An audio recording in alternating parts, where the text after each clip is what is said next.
ওর বাদ পড়াটা আমার কাছে মনে হয়েছে এটা মানে ক্রিকেটিং ব্যাপারের থেকে আমার মনে হয় অন্য কিছু কাজ করেছে, মানে লাইকিং, পার্সোনাল লাইকিং, ডিসলাইকিংস। একটা কথা হলো দলটা কেমন হয়েছে, আমার মনে হয় এই দলটা মনে হচ্ছে চিন্তাভাবনা করেই করেছে। মানে আমরা লাস্ট 2-3 বছর দল নিয়ে যেই সার্কাস দেখেছি, ওই সার্কাসটা হয় না এবার।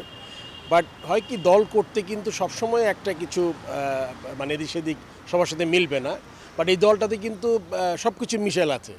You have right arm of spinner, left arm spinner দুইটা, একটা লেগ স্পিনার আছে, রিস্ট স্পিনার, তার সাথে ওপেনিং ব্যাটসম্যান 3টা আছে, পেস বোলার 4জন আছে। সো ওভারঅল দলটা কিন্তু আমার মনে combination wise is not bad. মানে লুকিং অ্যাট দ্য আমাদের যেই রিসোর্সেস আছে বা যেই প্লেয়ার আছে সেটা বিবেচনা করলে দলটা একদম খারাপ হয়নি। এখন তোমার সেকেন্ড কোশ্চেন, কেমন করবে দল?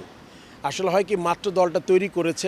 আমি আশা করব টি-20 কিন্তু আমাদের সবচেয়ে স্ট্রঙ্গার ফরম্যাট না। আসলে টি-20 তুমি যদি অন্য দলগুলোকে দেখো, ওদের যে পাওয়ার হিটিং, ওরা যেই পর্যায়ে গেছে ব্যাটিং বোলিংয়ে, তো সেই দিকে কিন্তু আমরা পিছিয়ে আছি বলতে হবে। বোলিং নিটা হয়তো ভালো, কিন্তু ব্যাটিংটা আসলে আমার মনে হয় যে ওই রকম করে আসলে মানে ক্লিক করে নাই, ফর্মে নাই। তবে হয় কি, যেহেতু শর্ট ফরম্যাটের খেলা, এই শর্ট ফরম্যাটে যে কোনো একটা মানে যদি ফর্মে আসে প্লেয়াররা, তাহলে আমার মনে একদম খারাপ করবে না, আমার ধারণা আর কি। তবে একটা জিনিস আমার মনে হয়েছে যে মানে সাইফুদ্দিন, আমরা সবাই আলোচনা করেছি, আমার কাছে মনে হয়েছে সাইফুদ্দিনের বাদ পড়াটা একটু অস্বাভাবিক। কারণ যেহেতু আমরা এমন একটা কন্ডিশনে খেলবো, আমরা খেলতে যাচ্ছি ওয়েস্ট ইন্ডিজ অ্যান্ড আমেরিকা, যারা কিন্তু খুব, West Indies A cricketing nation, but America কিন্তু মাত্র শুরু করেছে। ওদের উইকেটটা কীরকম হবে আমরা কিন্তু সবাই জানি না। আর সাইফুদ্দিন ইজ এ বোলার, যে কিন্তু অনেক ভ্যারিয়েশন আছে বোলিংয়ে। মানে সে কিন্তু স্লো বল, ডেথ ওভার বোলিং করতে পারে। ইভেন সে মানে ইনজুরির পরে তারপর যখন ফিরে আসলো, তখন কিন্তু সে ভালো বল করেছে। আমি বলবো যে ওর স্ট্যান্ডার্ডে 4 ম্যাচে 8 wicket, probably a little bit of expensive ছিল, বাট হোয়াট ডু এক্সপেক্ট, অন্যরা তো এর চেয়েও এরকমও করে নাই। সো ওর বাদ পড়াটা আমার কাছে মনে হয়েছে এটা মানে ক্রিকেটিং ব্যাপারের থেকে আমার মনে হয় অন্য কিছু কাজ করেছে, মানে লাইকিং, পার্সোনাল লাইকিং, ডিসলাইকিংস।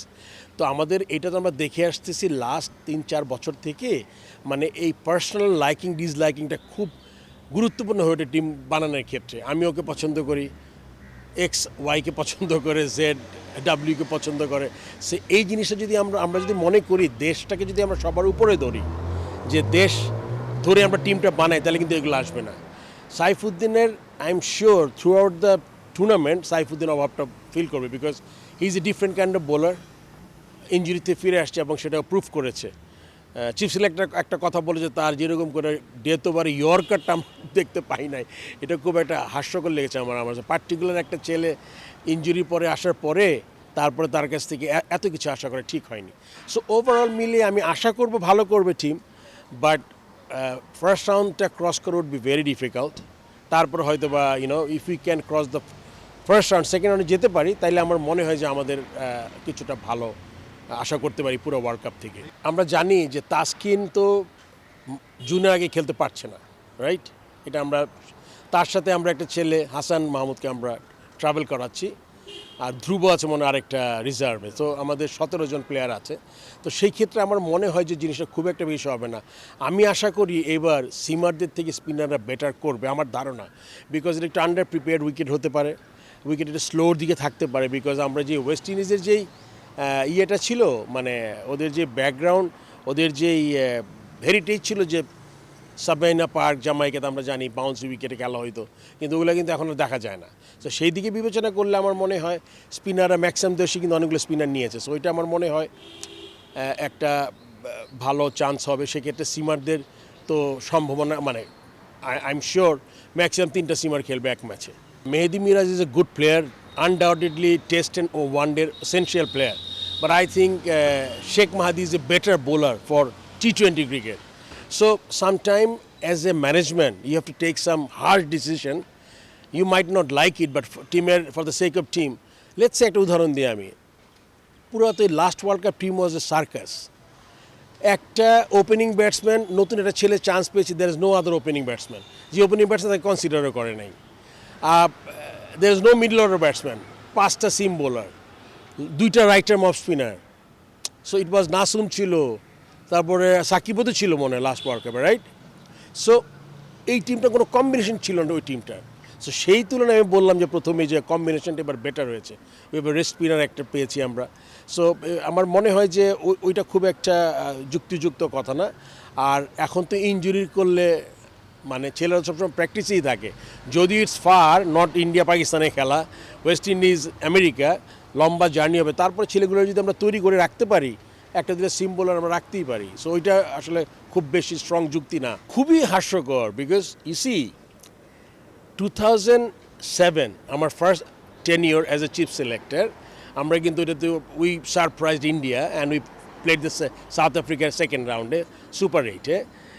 তারপর থেকে কিন্তু টিমটা কিন্তু তৈরি হচ্ছিল, এই টিমটা কিন্তু আমরা নষ্ট করেছি।